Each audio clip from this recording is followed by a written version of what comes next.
uplifted through the words that we're going to hear tonight through Michael from you, Lord. And I just pray that you would remain in this room, would you remain in this place with us for the rest of our time here together. Thank you so much for being with us. We love you. In Jesus' name we pray all of this. Amen.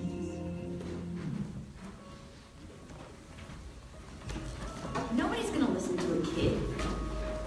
You're nothing. You don't have what it takes. They don't care what you have to say. You haven't earned the right to speak up. You're damaged goods. Nobody wants you. You can't go back. It's too late. You might as well just give up on being good. You'll never get what you want now. Just do whatever you want. Live for Jesus later. No one cares. They don't notice everyone's a hypocrite and can probably get away. You can get away with anything. Well, hello everybody. How's it going? Oh, great, Michael! I sound so excited to be here. Thanks. Thank you. I paid her to do that. So, I don't have any more money for you guys. All right. So, for those of you who are here, I'm super excited to have our parents here. Can we get up for our parents? I know it's hard, like, doing busy schedules, and, you know, like, usually you come and you drop your kid off. Actually, you probably, like, kick your kid out of the door. See you later! Right? Ooh, I echo. I like that. Ooh, feel really cool. So, but we're so glad that you stuck around today to kind of see what happens here. One of the things that we pride ourselves in here at MCC Students, not just our student ministry, but as our family ministry, is that we say that we want to make you the parent, the number one influence in the home. And so what we design Wednesday nights for is the ability for your student to come on campus, both here and at our 12 Points campus, and for us to be able to speak into their lives, and then hopefully that with them, right? Pushing Jesus on all fronts. And so that's kind of what we design Wednesday nights. Normally I would get up, or Melissa or Ryan or someone from our teaching team would get up and do about a 5-minute recap of what we teach on Sunday mornings here for our middle school students, and then out in our high school breakout room, and then they would go into their life groups. And I was talking to one of our leaders last week about what they talked about, and they were talking about nail polish and fingernails and getting the hair done, and somebody asked me, well, how does that help them take a step closer to Christ? And I said, have you met girls these recently? Like, anytime they look good, it's closer to Jesus. So like, yeah, so, you know, anytime that they can have those conversations where they feel very welcomed and they feel like they can express whatever it is that they want to talk about, we want to create those environments. Today, however, we're going to take a break from, we started a series called Upside Down a couple weeks ago, where we're looking at some of the paradoxes of what Jesus says, like things that just, you would think like love your enemy. Wait, no, that's my enemy. Why would I want to love my enemy? So like we've been talking about those things. Well, today we want to take a break, and I felt like since we were going to have you parents here, that I wanted to talk about something that has been just kind of something that's been on my heart, and I've been hearing a lot from our students and just stuff that's going around in our community and city. And I want to talk about voices, the voices that our students are dealing with in their lives right now. Because there are many different influential voices that speak into the lives of our students, many around us. We let people like our friends, we let people like our teachers, we let people like you, our parents, we let people like our boyfriends or girlfriends, if they're allowed to do that. If they're not allowed to do that, I'm sorry if I got you in trouble, students. But we let those types of people, we let people like the media, and we let things like magazines and pictures we see on social media, we let them influence us. Those are kind of voices that are in our lives that not only influence what we think and what we like and what we eat and how we dress. I did a study a couple years ago when I was preparing for a series that I was teaching, and the study showed that, I don't know if you guys know this, but every year, on average, $50 billion goes into researching students between the ages of 13 to 19, okay? Researching their likes, dislikes, What makes them happy, what makes them sad, so that when they go to make their products, they're specifically making these products to be cool for you students. So they're very influential in this generation. This generation is very influential, $50 billion. I'm assuming in my generation it was probably like $10 because we didn't have anything cool. We had flip phones, and texting was just coming out, and it was the T9 for you parents, if you remember that, where you had to be like, if you wanted to spell my name, you'd be like M, I, C, H, right? And then like, instead of like the cool games that you play right now, like we had the snake game that you try to get really big, and then like the students are like, what? You're so old. You're not cool anymore, Michael, right? But thank you for saying that out loud. But so like, yeah, but they study our students. They study them to see the things that they like, and they really try to speak into that. I mean, you watch a commercial and it's geared towards making middle school and high school students be more enamored with whatever product they're trying to sell or whatever look they want to get across. I mean, we were watching the Disney Channel. For the parents that don't know this, I forget about that little boy. I have 3 kids, okay? He's bad, that's a problem, okay? I have 3 kids. I have 2 beautiful girls, okay? 2 beautiful girls, Kira and Ashlyn. And the other day I was watching Disney Channel. You know, you would think the Disney Channel would be safe from like sex appeal and cool appeal and all that stuff. And there's this show, I don't remember what it's called. It's about they're like bionic, or they're humans with superpowers. I don't really know. I was watching it, and what was it called? Lab Rats. See, okay, that name seems so mean. Okay, but I was watching it, and I was like, I got into it. I was like, oh man, this is cool. And I was watching it, and my daughter, like, you know, like kids, like, you know, like my daughter, when she watches TV, she'll be like eating stuff, and then like she'll get so ingrained that her mouth stops moving, and stuff's just falling out. Like, I'm like, Kira, close your mouth. Huh? Okay. So I was like, apparently she must have got it from me, because like I was sitting there and I was like, and so I was watching the show, and sure enough, they're talking about how like it's not cool for them to be wearing this outfit, but this outfit has to be cool, and this is what determines cool. And my daughter goes, I wish I had one of those. I said, Kira, okay, they're full body suits, first of all. You ain't going to school wearing full body suits, okay? You gonna get made fun of on the swing if you're wearing a full body suit. You guys see Kira, she's wearing a spandex. What's wrong with her? Right? And she's got like, you know, the full body suit on. I'm like, why are you, like, that's not cool, baby. Like, I'm just gonna tell you right now, that's not cool. And she's like, Daddy, you're not supposed to tell me what's cool. You're supposed to love me. I mean, what do you say to that, right? You just don't say anything, right? And so like everything in our society is pointing our kids about what is cool, what isn't cool, what is sexy, what's not sexy, what you need to have, what you can't have, how to edit. Man, I was with some students a while back this summer, and they showed me on Instagram, okay, you can take, not even Instagram, this is a different app. You can take a picture of yourself, right? And some days, like your freckles show up more than other days, right? Okay, or your zits or bumps or whatever. And you can put this picture on this app here, and you could basically make yourself look like Beyonce, okay? So I tried it. I didn't look like Beyonce. I looked like Beyonce nonce, I don't know, something. I didn't look really good, okay?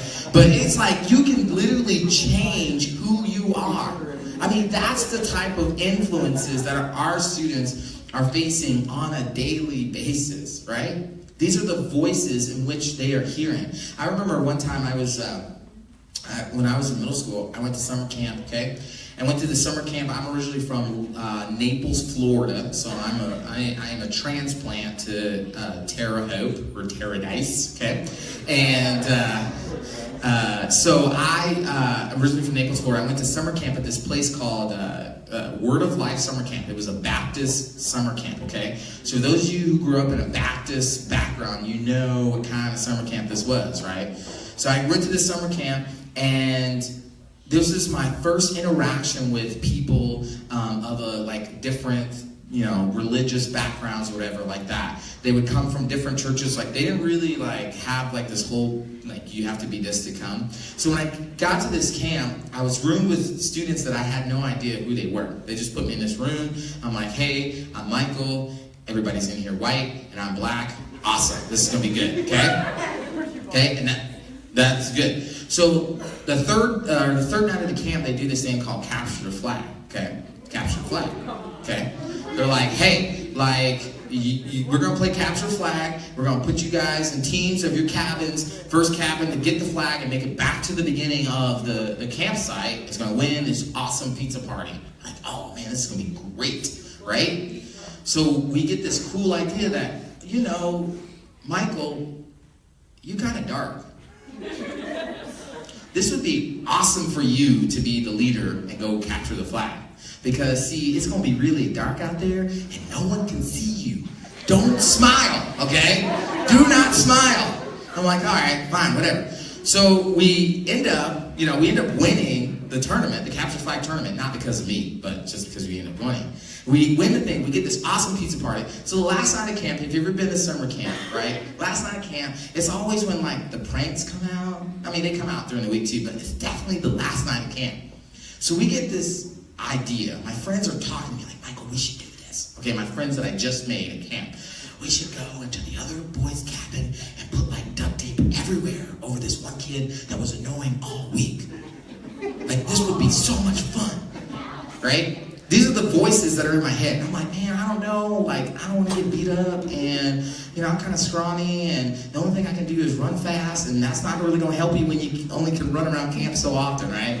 I don't know if I really, really should do this. And I'm like, oh my God, this would be fun. This would be good. Just put duct tape over there while they're sleeping and make a pillow quilt or something like that. And that way when they wake up, they can't get out. It's duct tape everywhere. I was like, all right, sounds good. Right? Because sometimes you get influenced by the voices in your life. So we do that. We cover them up with duct tape. We put them in the bed.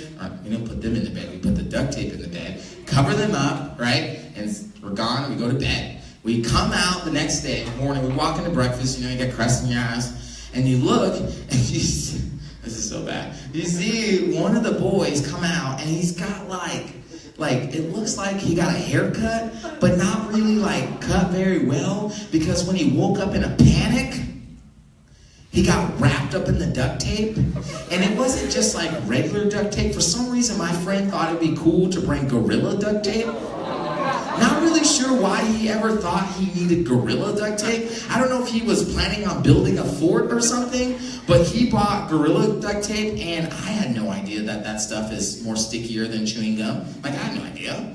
So literally this kid had cuts in his hair where they had to cut out the duct tape of his hair. I felt horrible about that. So bad. And see, sometimes in life we have people who speak into us. We have influences and voices in our life that sometimes you're like, man, I wish I wouldn't have let that influence me. I wish I wouldn't have let that be the thing that made me do or make that decision.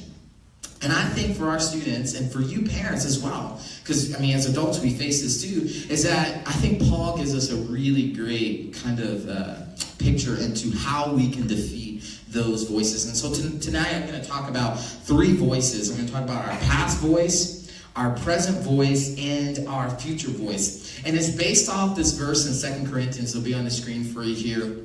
That says, 2 Corinthians 10, Paul writes, the weapons we fight with are not the weapons of the world. On contrary, they are divine power to demolish strongholds. We demolish arguments and every pretension that sets itself up against the knowledge of God, and we take captive every thought to make it obedient to Christ. So here's what I want to do real quick. I just want us to reread that, because I think this is such a powerful phrase that Paul makes light to us. So we're going to read this all together on 3. 1, 2, 3. The weapons we fight with are not the weapons of the world. On contrary, they are divine power to demolish strongholds. We demolish arguments and every pretension that sets itself up against the knowledge of God, and we take captive every thought to make it obedient to Christ. The first thing that we see, and the first voice that we have to deal with is our past voice. Now, your past voice is the voice that always says, remember when. You remember when you made that mistake? You remember when you looked at that website you weren't supposed to look at? You remember when you sent that naughty text message? You remember, students, when you disrespected your parents? That you snuck out of the house, that you lied to them. Remember when you failed that test? Remember when you didn't score that touchdown, you dropped the ball, you didn't hit that shot? You remember when? That's what our past voice does. It always creeps up in moments we don't need it to. Literally. Like it always creeps up when we don't need it to. So I'm definitely like afraid of dogs. Okay, so really scared of dogs. Literally, like, don't be offended by this, but if dogs just somehow happen to just disappear, life would be so much better for me. I'm just telling you right now, okay? I just don't like dogs, okay? I really don't like dogs. Now, the reason I don't like dogs, and it's a long story, or I usually make it very long, is that when I was in elementary, I got bit by a dog in the rear end. I still have a mark to prove it, okay? So it's not fun. It's just not cool at all. So every time I get around a dog, I'm reminded, like my voice, that past voice speaks to me like, look at that dog. It wants to eat you.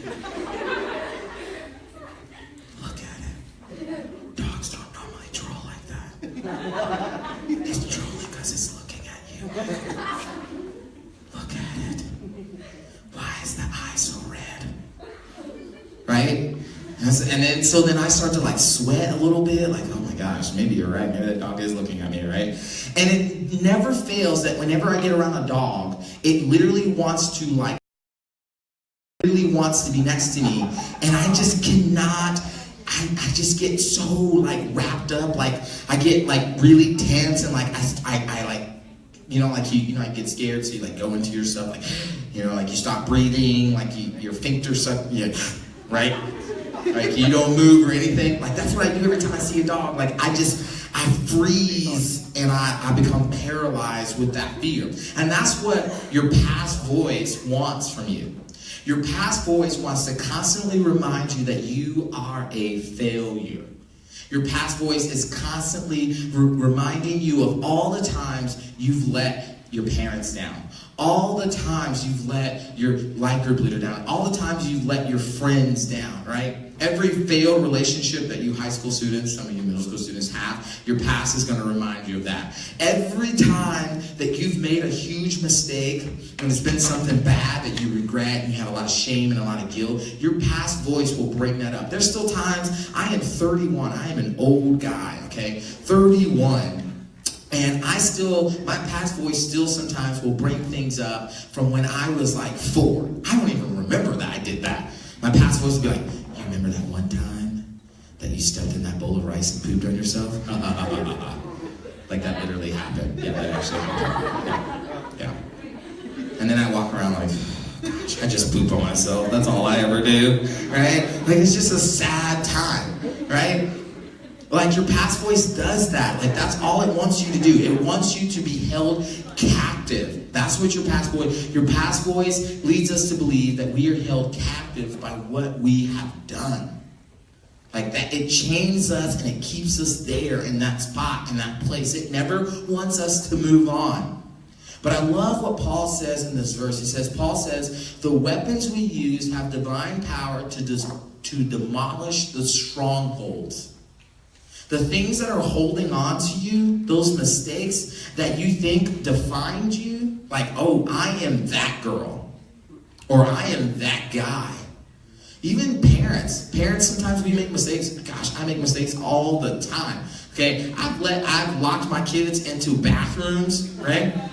I I used to make the mistake, my wife has sorely corrected me. I used to make the mistake where I'd I just pulled up to the gas station. I'm going to just get out of the car real quick and run on into the store and just get whatever I need to get. My kid's going to be fine right there. I can see it, right? And learning that Kira knows how to operate the lock, not lock door thingy. Yeah, that's bad. And I'm freaking out, oh my gosh, the police are going to take my kids away because I let them in the car. And now my daughter is playing and laughing at me haha, I'm not going to unlock the door. And I'm like, I will kill you, unlock the door, right? And then people are like, oh my gosh, he's a threat, he's going to kill his kid. No, I didn't mean it like that. That's not what I meant. I'm just going to beat her later. Parents, we make mistakes too. And we think those strongholds say that's the kind of parent we are, right? That's the kind of parent we are. That's the kind of student we are. That's the kind of daughter we are. That's the kind of son we are. That's the kind of person we are. But Paul says that the weapons that we get to use, they're not the same that the world gets to use. The world likes to use our past. The world likes to use our failures. And the world likes to use the things that keep us down, that hold us down, those strongholds. But the weapons that we get to use in Jesus frees us from those strongholds. And we get to defeat that past voice. We get to tell that past voice, I am no longer the product of my past mistakes. I am the product of my future Savior. I am the product of who Jesus says that I am. When the voice of the past speaks, the voice of your Creator shuts it down. When the voice of your past speaks, the voice of the Creator tells your past to shut up, basically. Right? Because you are a creation of the Creator. And the Creator will always remind you that your past has been forgiven. The next voice that we have to deal with is the present voice. The present voice is the voice, the present voice is the voice that currently says you are not good enough. Right? The present voice says you are not good enough right now. Whatever you are right now, you are not good enough. That's what the present voice says. You're not good enough. Nothing that you can do is good enough to make you cool. Nothing that you can do is good enough to make you beautiful. Or nothing that you are good enough to make you more athletic, right? So this is the voice that says when you try out for a sports team, or tries out for a dance team, or tries out for anything, says you can't do this. You cannot do this. This is also the voice that partners with your past voice and says, look, that's who you are then, and guess what? You're going to be the same now.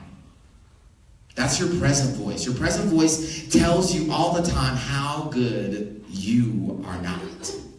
And our students face that in a constant culture of you have to be successful. Everything's a competition these days. Even colleges have made applying to them a competition, right? If you have the best GPA, and you have the best extracurricular activities, and you have the best grades, and you've done the most philanthropic community hours and all that stuff, they're gonna put that application versus another application versus another application, and the best of that applications will get the acceptance letter. Even our friends, think about this, our friends with Snapchats, right? We most of our students, some of your parents may have Snapchat, maybe not, probably a good thing, or you probably not, you probably should be on there looking at your kid's Snapchat. But you look on their Snapchat, and it's all about who can produce the best snap, who can get the best snap out there, who can get the most views, who can get the most looks and the most likes and the most friends, who can keep the streak going longest on the Snapchat, who has the most likes on Instagram, whose picture looks the best. It's over constantly going, right? It's this constant competition of who can be the best. And your present voice tells you all the time, I only got 7,000 likes today. Gosh. I get 5. That's really sad. Okay, so, that's the thing though, right? That's what it is. It's just like that. It's all about, how can we get the most attention? And your present voice is a constant reminder that you're not good enough. You don't have the ability. This is who you currently are. But Paul says that the weapons we use demolish every argument and every pretension that sets itself up against God. So what is this word pretension? Well, Webster defines it as a claim or an effort to make a claim. Okay? Pretension is a claim or an effort to make a claim. So your present voice is always trying to make a claim against you. Your present voice is always trying to say, this is who you are right now. So when you wake up in the mirror and you got those crusty eyes going on in the morning times, right? And when you breathe and that green breath comes out and all the flowers die around you, your present voice is saying, that's who you are all the time, right? That is who you are all the time. When you walk into school and you sit down and that teacher slaps that test that you studied so hard on, and you're like, man, I'm going to be fantastic. This is going to be amazing. And that test sits down, and there's a fantastic F right on that test. Your present voice says, that's how smart you are. That's how smart you are. You go to lunch, and you sit down, and you see the boy that you really liked and liked you, but then like found somebody more because that person would rather would cross the line with them more than you would. Your present voice says you're not good enough for him, right? And you go later on, you go to your practice, you go to sports team, and like somebody, the coach tells you, hey, like I'm going to move you to the second depth chart. Your present voice says that's how good you are. You're second best or third best. That's what your present voice does. But Paul tells us that we can make a claim by Jesus that we are better than what our present says we are. Than what our current situation tells us we are. And sometimes we are wrapped up in our brokenness and in our mess sometimes that we can't see a way out of it. Like whatever sin we find ourselves in, whatever situation we find ourselves in, whatever home life is like, whatever school life is like, whatever our friendship relationships, whatever our dating relationship is going through, we get so wrapped up in that we begin to believe that lie. That this is who we are. This is what our present voice tells us who we are. That we can't see that Jesus has already made a claim on our life. That not only are we not the product of our past mistakes, but we are not what we are right now. What we are currently in is not what we are. And so Paul says that that our argument, the weapons that we get to use, are used to get rid of every argument against who we are right now. Every claim that could be made against us, Jesus has already defeated the claim. Jesus has already resurrected the claim. Jesus has already resolved the claim made against you and I. Our present voice does not dictate who we currently are. Jesus does. Jesus moves us to that. The voice of your Creator says, this is who you are, that you are good enough now. That you are good enough now. Which leads us to our third and final voice. It's our future voice. And you would think the future voice would be good, but the future voice tells us that we will never amount to anything. That we're never good enough, right? Our past voice says that this is the sum of our brokenness, right? We are the sum of our mistakes. So our present voice says, then guess what? Since you're the sum of your mistakes, then you're not good enough now. And your future voice says, since you are the sum of your mistakes and you're not good enough now, you'll never be good enough. You'll never be good enough, and you'll never amount to anything. Anything. That's what our future voice tells us. This voice tells us that we'll never amount to anything, that forever we're stuck in the now and we don't have tomorrow. This voice wants us to believe that hope is meaningless, that there isn't a resurrection, that there isn't restitution, there isn't a restoration of who we can be. That's what our future voice tells us. But Paul says, and I love this, my favorite part of this verse, that we get to take captive every thought, every past, every present, and every future thought we get to take captive. And we get to tell it, guess what? Jesus says, I am not the sum of my past. That I am good enough now, and I am good enough in the future. And we get to make those thoughts that tell us that we're not. We get to take that past voice and that present voice and that future thought and that future voice, and we get to move it to Jesus. We get to lay it at the foot of the cross, and Jesus tells us that you are not defined by this. You are different. And the voices that you're hearing now are not the voices that are going to change your life. I am the voice. And Jesus tells us that no longer are we losers. No longer are we the sum of our mistakes and we're not good enough, but we are victorious from what Jesus did on the cross. What Jesus did on the cross is that he went to it without hesitation, without any complaint or anything like that. He went to the cross because he knew that you and I would face this day and age of these voices claiming their life, claiming these pretensions against us, and that the cross and what he did would be the ultimate claim over our life, over your life as students, over your life as parents. And so our student ministry, what we do here each and every week is we make a claim on your student's life. We believe that each and every student who walks through these doors, we believe that each and every student that lives in this city has a Savior who loves them, who died for them, and would give every and anything for them to see that, for them to know the hope that the one voice that really matters in their life can change their life. And so I want to implore you guys this week, in your homes, when you go home to have your conversation tonight or tomorrow or within the next couple days, that you're constantly, parents, reminding your students that the one voice that matters outside of yours is their Savior. The one voice that can speak how beautiful they are, how worthy, how accepted, how valued, and how appreciated they are is Jesus. And students, I implore you this week that whenever your past voice reminds you of how bad you were and how many mistakes you made, that you reminded that those mistakes have been forgiven. When your present voice tells you that you're not good enough right now, that what you're trying isn't going to work, that you reminded that Jesus says you are good now.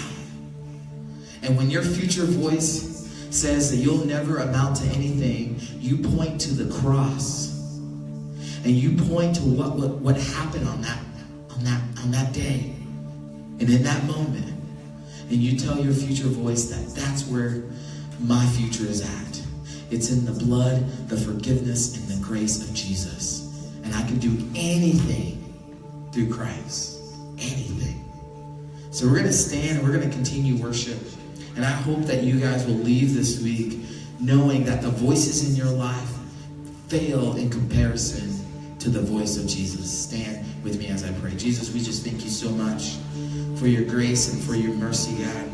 We thank you that you love us, that you died for us, and that you give us the ability to know and securely and wholeheartedly that you're for us, that you're with us, and you speak to us, God. May your voice be the voice that reigns true each and every day in our lives. We pray this in Jesus' name. May it be so. Sing this out.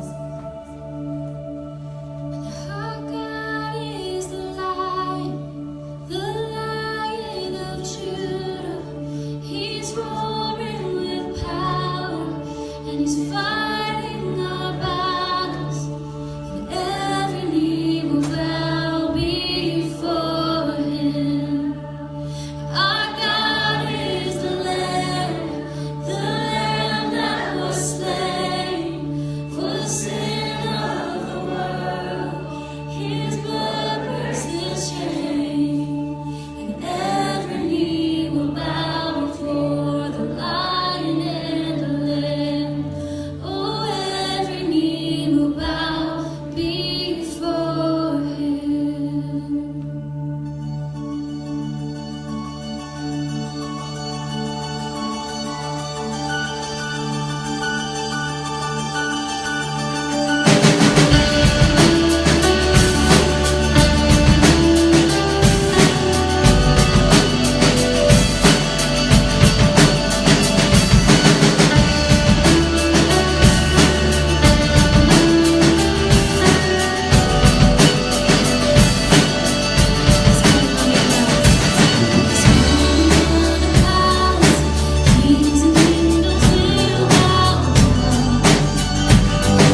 Let's do it. I will sing forever of your love come down. Lift my hands to heaven, shout your praises. I was lost in darkness till you pulled me out. I will sing forever of your love come down.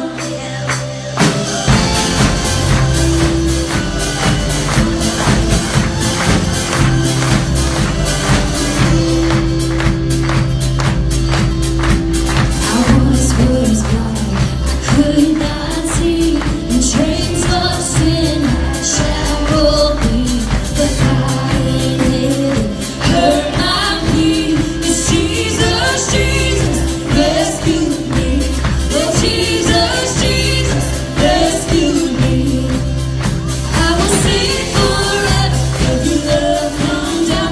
With my hands to heaven, shout your praises. I was lost in darkness when you pulled me out. I will sing forever of your love come down.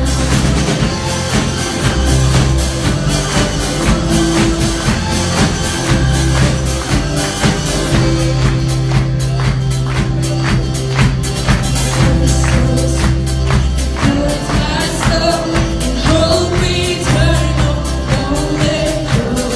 Saves at Calvary. Jesus, Jesus, rescue me.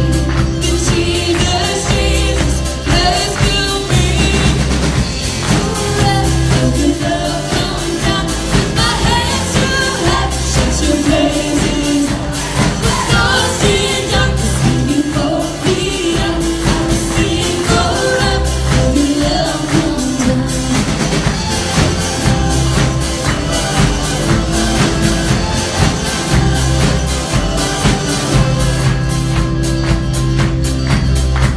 There's a home beyond the sky. A song we'll sing for all of time. My prayer is empty, I am free. 'Cause Jesus, Jesus, rescued me. Oh, Jesus, Jesus, rescued me.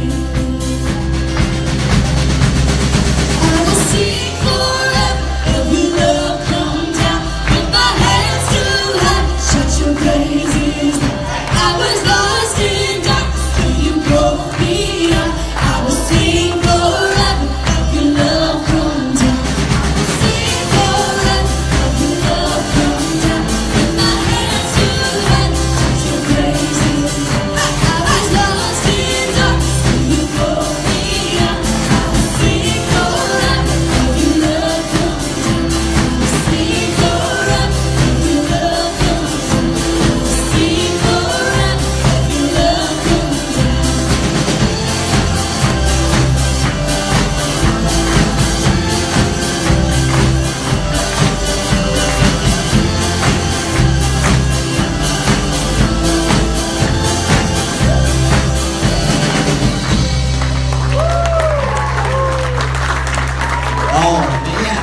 Oh man.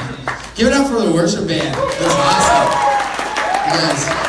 You guys are rocking it. And also, I don't know if you guys, parents, if you know this or not, but our worship, our student band is, they're awesome, but it doesn't happen without our amazing student worship coordinator, Miss Avery. So give it up for Miss Avery.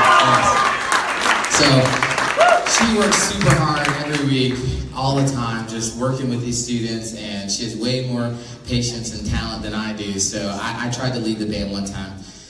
Yeah, so anyway, I want to invite you guys, if you're parents who came out tonight to hang out, we're going to have some life group leaders. I'm going to pray us out, and you guys are dismissed. Thanks for coming. We hope to see you Sunday. Jesus, I always love telling our students that every time I say the name Jesus, everything goes, don't say a word, he said Jesus. Right, okay. Jesus, thank you so much for today. God, just thank you so much that we could just gather at this campus and also at our 12 Points campus and just worship you, and that the parents that have come out at both our campus just to be part of what this is, God. Lord, this whole ministry, this church is about moving and helping people take one step closer to you, God. And so that's our goal, that's our mission, and we just want to see students from our church and others and around the city, Lord, just make your name famous. And so that's what this is all about.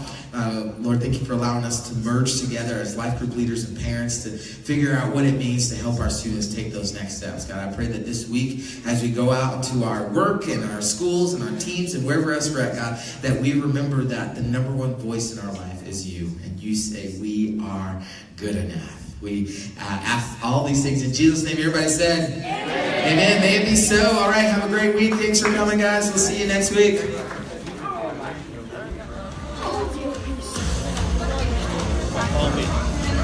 Hey, I'm taking a group photo. Oh, here? Oh, that's pretty cool. Oh, that was live. Oh, yeah.